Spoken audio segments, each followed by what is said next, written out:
What's up guys? I forgot to shoot an intro for this video. This is a really simple mod, and if you've been down on your luck lately, this is one of those good confidence booster mods because you can't really mess anything up on this. Like it's just really simple. I do really like the way they came out. They add a nice little touch to the front end of the car, and this can be done on any Mark 6 OEM by Xenon. If you guys want to see more Golf R content, including the big turbo and some upcoming trips to Mexico, please hit that subscribe button. It would help out a lot. All right, let's get into it. You need some wire. Right there's the part number, and that just comes like this. And it has a terminal on each end, so what you do is just cut it in half, and then you have two sides to it. You're gonna need a T25 Torx screwdriver, preferably a socket too, because getting underneath the car to remove the bumper is kind of tricky as far as clearance to get the screwdriver under there. Something to just cut the wire with and strip it, so some wire strippers, something to seal up those connections, maybe electrical tape, and maybe some posi taps too, so you can just tap right into the wires instead of. And then obviously the LEDs. There's already stock bulbs in those spots, but they're not LEDs and they're not very bright. That's pretty much it. I think that's it. We'll see if there's anything else.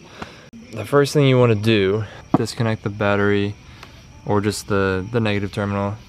Then you're going to take off the bumper. There's plenty of tutorials out there on how to do that. And then you're going to disconnect your headlight harness, which is right here. One more thing that would really come in handy, a little tiny electronic screwdriver or an assortment of sizes. So I have a few that come in handy a lot. You're gonna need one of these to get inside that harness. So here's the headlight harness right here, and that pink tab, that pink little like U shape in there. You're gonna stick a screwdriver on that close side right there and pull it towards the bottom of the screen to unlock that pink tab. So I'll unlock it and I'll show you what it looks like when it's unlocked. Alright, so I just slid that pink tab looking thing towards me, and that just unlocks all the pins. So now you're going to find pin number 10 and try to pry out the tiny little green looking thing in there. So you can see how the unused pins have the little like plug in them. So I just removed the one for pin 10, but pin 10 is right here. And I just removed the little green plug. Tricky, you have to stick it with something pointy and then try to pull it out. So here's my little green plug. I poked a hole through it, and then I slid my repair wire through it. And now when you stick this into the wiring harness, that will seal it and no water will get in there. Alright, so I have this crimped down to a longer wire so I can run this to my power source, and I have this crimped down heat shrink on there and everything. So you have three options for power. Well, I mean, you could always run these wires all the way to this ECM and do it like an OEM way, and then use your Euro headlight switch to control them. But then they're only going to be on when you're in the city lights or headlight settings, so you can't have them on during the day. You can tap into the DRL harness. So you would either have to tap into pin 1 or pin 3. So if you want them on all the time, day and night, then tap into pin 1. If you want them only on during the day, then tap into pin 3. The third option is to only have them on at night, in which case you would tap them into your side marker light right here into the gray and red wire, or whatever color yours is, just not the brown one, because the brown one's going to be ground. Well, you have options to either have it on only during the day, only at night, or all the time. What I'll probably do here is tap into pin 3 on the DRL switch so that they only come on during the day. But the only issue is that on my driver's side, pin 3 on the DRL harness doesn't even work. I wanted to do this driver's side simultaneously because I didn't really show some stuff too well on the passenger side. I just got the intake out and my intake heat shield out. So now I have access to down here. So right here is where the headlight harness is. It's right next to the door right here. That's where the city light actually goes. But right here next to it is where the harness is. There's a little release tab right here. So same deal as the other side. That pink plastic piece needs to be pulled down towards the bottom of the screen by just sticking a little screwdriver in there and prying it down. It'll click out of place to unlock the wires. There's this extra plastic cover on my driver's side harness. So again, on this side it's pin number 10. All the way starting at the left, we got 14, 12, 10. So 10's that third one in.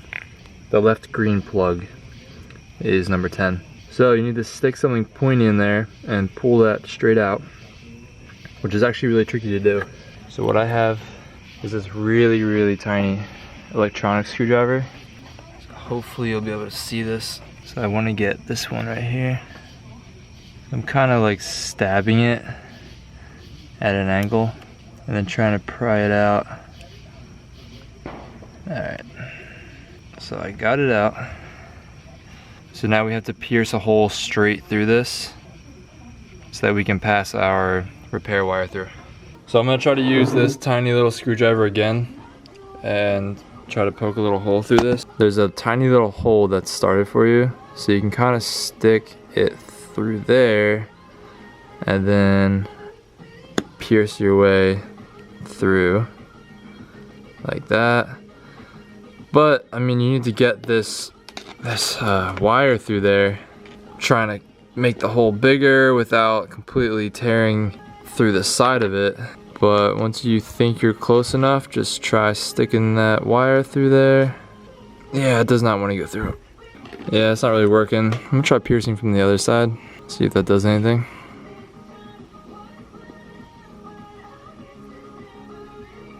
Oh, it's starting to split down the side. See that? So I'm gonna abort. Yeah, it wasn't really smart using this because this goes from really small to really big really suddenly. You want something that gradually gets bigger.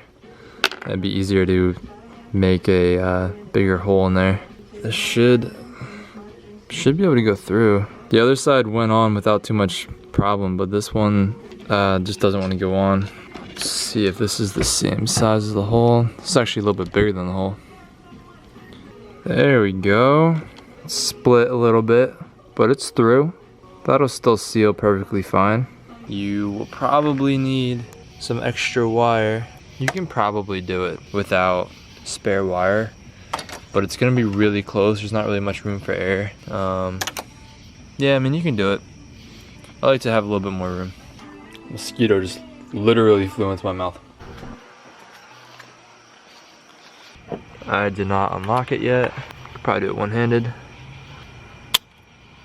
Try to slide this in pin 10. And you can easily lock that by accident by pressing right there, so be careful of that. I got my wire in here. You'll know when you get in because it'll kind of click in. It's not easy to pull it back out. And when you have it all the way pushed in, you should be able to see the terminal end. Yep, it does appear to be in all the way. So then you can lock it. It's not letting me lock it, which means that my wire is probably not pushed in all the way. Alright, there we go. They just had to be pushed in a tiny bit more, even though it was already clicked in place.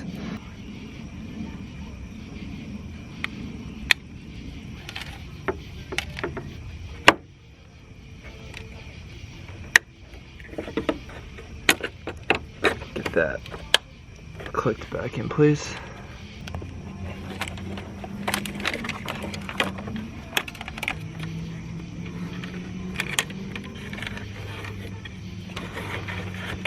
So part of me regrets using yellow wire for all this because it really stands out and it doesn't look OEM.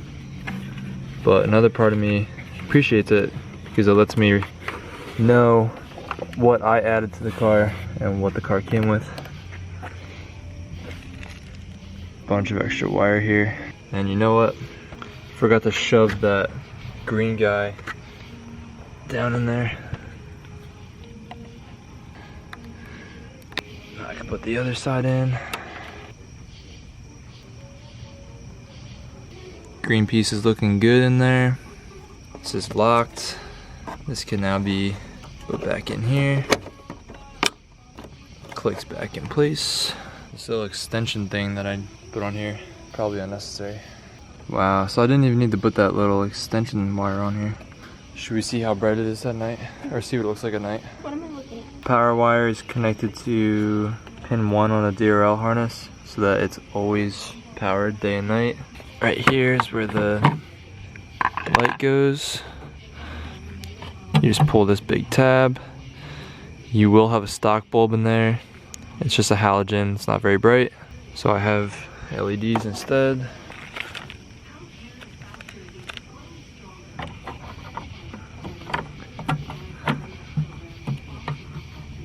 These only will work one way. They'll go in both ways, but they'll only actually light up one way. Just kind of wedges in place.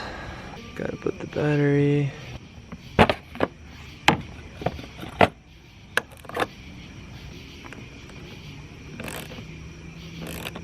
Actually, it should work with just the leaving home functions. When I do this, it should work. Okay, so that's the blue one. I like that one. You like it? Mm-hmm. Well, let me turn this light off. I wish this light would focus. Yeah, you really can't see that blue on camera. It's a really crisp blue. And it just looks really faded out on camera. It honestly looks good and ricey at the same time. Now I'll see what it looks like on daytime mode.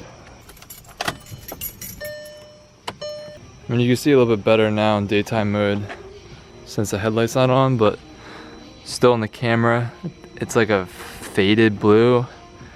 And in person, it's a really bright, crisp blue. It actually looks really cool. Right, so here's the white. I think it's too much white. I prefer the blue. You prefer the blue? The DRLs are so bright that it makes the city light look kind of dull. Because the DRLs are just insanely bright. I don't know, I think that's gonna look really good. Yeah, it's just so much weight. At night, you can almost not even tell it's there though. Yeah, exactly. I prefer the blue. You don't think it's ricey to have blue? No.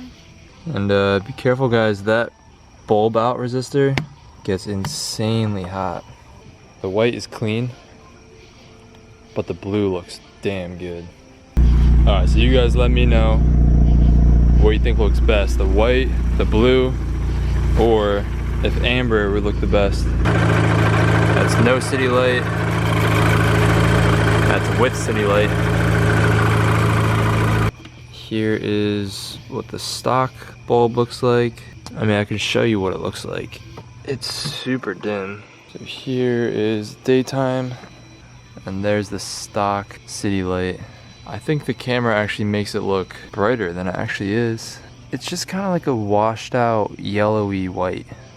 Like yellowish, it's a really warm white. It's kind of a lame, warm white. So for now, I'm gonna run the whites. And then in 4 weeks from now, when my car is big turbo and over 500 horsepower, I'll probably put these blue ones in, since it only takes like a few minutes to swap over. I have a couple friends who run blue lights in the front all the time, and they said they never have issues with the cops. Knock on wood. Still not really coming up great on camera, but in person these look really good, and this would look even better with blacked out headlight housings, which is a project I have coming up anyway. Yeah, that would really complete the look. But for now, I'm gonna put the whites in and rock an OEM look. I finally have a bright day where I can show the brightness of those city LEDs. They're really not that bright when the sun's out, especially relative to the DRLs, because the DRLs are pretty damn bright. You can still notice them if you kind of have to be looking for them to really notice them. I still really like them, and when it's a little bit darker out, they look really good. And I'm definitely gonna be running those blues in a couple of weeks when I put the bigger turbo on.